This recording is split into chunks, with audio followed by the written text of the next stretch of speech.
Hello, Josh. Greg, How are you? I'm very well. How are you doing? I'm very well, thank you. Delighted to be here after all this time. Yeah. We've known each other for how long? It's been 3 years, hasn't it, I think? 3 years. Just over when we first met. It is. The business has moved on quite a lot in that time frame. I mean, I think since we first met 3 years ago, I mean, we had a pandemic in the meantime, which was interesting. But yeah, I mean, the business has evolved massively over that period of time, absolutely, yeah.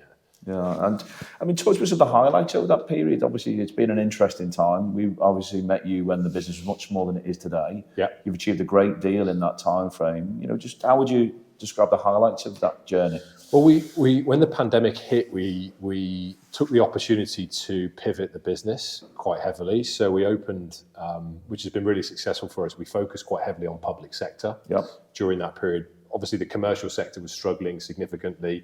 Public sector was still kind of rolling on, really. So we took the opportunity to pivot the business into the public sector space and opened up new markets, which has kind of really stood us in good stead on the back of the pandemic. We had quite a lot of success in that. You know, we won contracts with, you know, big NHS providers, local authorities, etc. So that complemented very well our commercial business, which essentially stopped during the pandemic.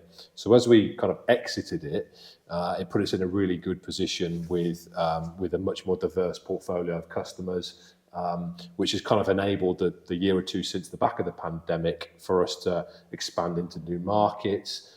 It gave us a really good platform to look at geographical territories, which we've grown into, and think strategically about how we can position the company as a market leader across the whole of the real estate and property sector, as opposed to kind of very niche within a niche, if that makes sense. And what's that meant for the team? How have the team evolved in that period of time, you know, aligned to the strategy of the business and diversification?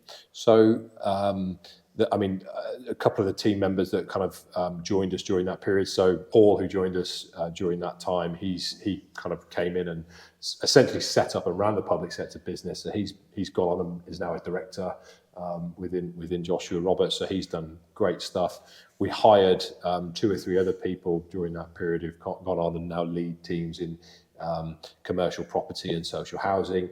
So from a career progression perspective, those guys have come in and ripped up trees and rightly are now reaping the benefits of that. So it's a very exciting time. It's been an exciting journey. The pandemic was obviously very difficult, but it actually proved to be a bit of a springboard really for us, which it didn't feel like at the time, but now we're kind of 2-3 years past it, you can see actually the benefit of that pivot that I talked about and everything else. And how have you found the last 18 months? Has been quite a challenging market. The market from a client perspective in terms of employers hiring, we read lots of things in the press and whatever else. My view is I don't pay too much attention to that. We can just impact what we do. But actually our job registrations have remained very high. Mm-hmm. We've had a couple of our best ever months in the last 18 months. In terms of kind of numbers of people that we've placed, we've hit records on that. So actually the market from our perspective has been pretty good. We've had lots of challenges, you know, from a business and operational perspective, of course, as we grow. But market-wise, I'm feeling it's been a positive kind of 18 months, and actually, you know, we can really see that continuing. Certain areas within property in particular have probably struggled more than others. So, you know, if I think about the retail space, that's obviously been challenging, particularly from a development perspective. But when I think about industrial, you know, that's going great guns. A lot of investment still happening within industrial markets. From a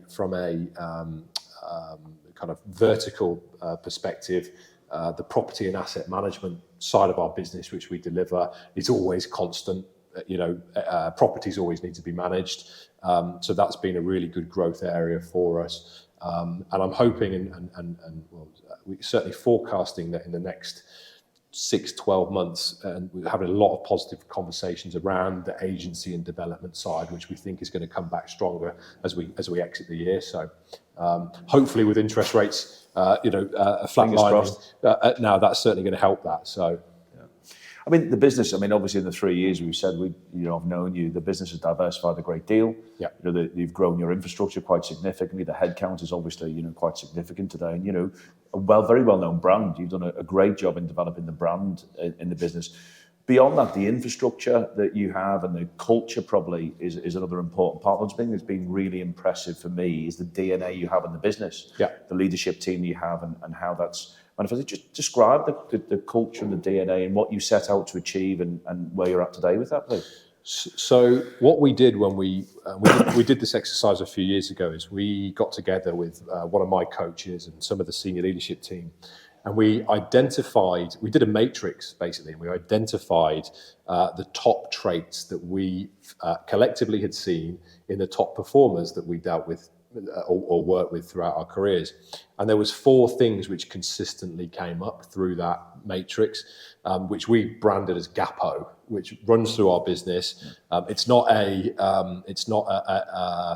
values that we stick up on the wall and never look at. It's something which is ingrained in everything we do. We hire, we fire, we promote, we live and die by our values.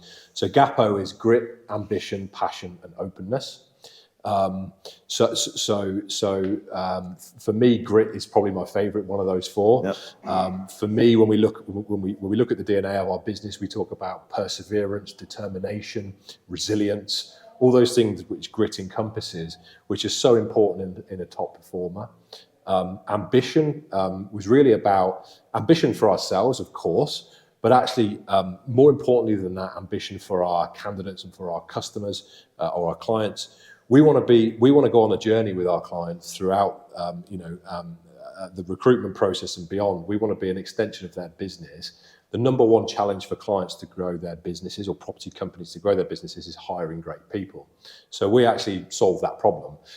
So we're ambitious. We want our customers to grow. And equally from a candidate perspective, I think about some of the candidates that I've worked with personally over the years, and I've placed in every job in their career.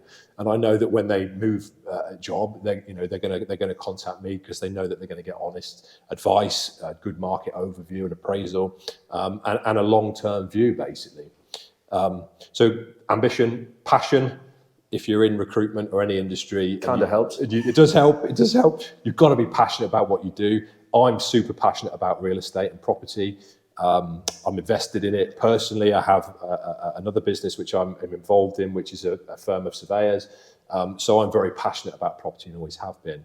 But it's really important that you can be passionate and enthusiastic, operate with gusto and verve and all that good stuff if you're going to add value to people. And then openness. Yeah. One of the things which I'm really proud of at Joshua Robert, and we kind of ensure that this permeates through the team, is that we're prepared to have frank and candid conversations with our candidates and clients. And sometimes it's really important that we do that. That might mean occasionally we're saying things which people don't always want to hear straight away. But we're positioned in that we're doing it because we're ambitious for you, because we care, because we want to make sure we get the right person that's going to grow your business or put you in the right job that's going to grow your career. We're going to have a candid conversation with you if it's needed. And I think some of our competitors might shy away from that sometimes. Yeah. I'm very passionate. We're always open with people. Yeah, it's really impressive, Josh, in terms of, how GAPO resonates right with the business in terms of, it's evidenced in your Google reviews, evidenced in the reviews you've got on LinkedIn, evidence in the client retention, and more importantly, evidence in the culture and how it resonates with the career progression opportunities and things that exist within your team. And I think it's really impressive how that's been installed in a business of your size to have such a value creation, throughout there. Really, really important point. And it's, it's obviously evidenced in the profits of the business. What does the future look like? What does the future look like from this point onwards? I think there's different steps, in the future that we're targeting and aiming for. But our ultimate overarching aim is to be the undisputed market leader in property recruitment, and that's the vision and the drive and the journey that we're going on, basically. And that's the big reason why, I was very keen to work with you, Greg, and the RE team and take the investment. And we want to create a Goliath of a business that dominates and leads and is the go-to recruiter within our space, basically. The overarching goal is to become the market leader in property recruitment. As we look at the kind of taking on the investment from RE, we've already put some great strategic plans in place in terms of how we increase the number of candidates we're placing, how we can impact more businesses in terms of supporting them with growth through recruitment. We've got some very good back office operational stuff that's been implemented into the business, which has really made us a slick corporate machine, really, in the way that we're operating now. We've got big ambitions in terms of growth of markets. So obviously we've targeted the United States. That's a key growth opportunity for us in the US. When we talk about the UK market, our commercial property business, we're looking to add a number of people into that, possibly at management level to support that expansion. Residential housing and rural, we've got opportunities there we're looking to grow, and also social housing and construction. So across all areas of our business, we've got opportunities to expand. I think one of the things I'm really excited about as we work with the teams in RE and marketing and in IT is some of the tech that we're looking at implementing. We're evolving our CRM system. We're embracing AI. We're bringing in lots of different tools and techniques for marketing to enable us to really kind of be an A player and a market leader in our space. So there's a lot of work to do. But I think we've built a great reputation and a really solid platform, which is grounded in the fundamentals of delivery. And my number one, we can do all this great stuff. We can talk about ambition. We can talk about values. The most important thing is that we are delivering for our customers and our candidates. And we have to continue to ensure we do that in a way which adds maximum value. And one of the things which I talk about with my team is how do we delight the customer? So we have our values, and we also have what we call rules of the game, which is our culture statement for our business of how we operate. And one of the key things within there is delight the customer. So for me, that's how do we empower people to go the extra mile? How do we find ways to add value beyond just a transaction of recruitment? I'm thinking about can we add value to clients with things like retention planning or succession planning, market intel, salary advice. To candidates, can we give them a genuine consultative experience and make sure that they are thinking of us when they're in a job? They might not be wanting to move from their job. That's great. They've got a pay review coming up, or they've got an annual review, whatever it might be. Can we be the partner for that person where they reach out and know they can trust us for honest advice? So how do we go that extra mile to really delight the customer? I think it's really impressive as, again, understanding the evidence of these in your business today, where you are a trusted advisor in your marketplace. Obviously, the amount of exclusive arrangements that you have is evidenced, again, through the measures that you're taking. And it is about providing a consultancy service. It's not just about placing people all the time. And I guess these things help you in the long term to retain your customers or get more out of you. You've got any examples? The way that I think about it is we want to become an extension of our client's business. For me, it's important that when XYZ customer decides they're hiring, they know that Joshua Robert understands their business. They totally get the challenges that they've faced with regards to the operational side of their business, but also the recruitment piece. And we make their lives easy. Yeah. They can pick a phone call and we get it, and we're going to find them the right person, very quickly. So really, that kind of becoming an extension of the business and the customers is really kind of what we aim to do. In terms of our kind of examples of that, most of our business is repeat business, and always has been. Obviously, we are expanding, but often we're expanding through big customers we're dealing with who've got other offices in different locations or different challenges in different teams, for example. So examples of that, are we have multiple clients who retain us exclusively across their entire business. So we do all the recruitment from a property perspective. I talked about how we've got a track record of placing candidates in jobs in every one of their jobs in their career in a couple of instances. So it's about longevity and long-term relationships. We're not here for quick wins. We're not a transactional recruiter. We want to be embedded, and we want long-term, sustainable, mutually beneficial relationships.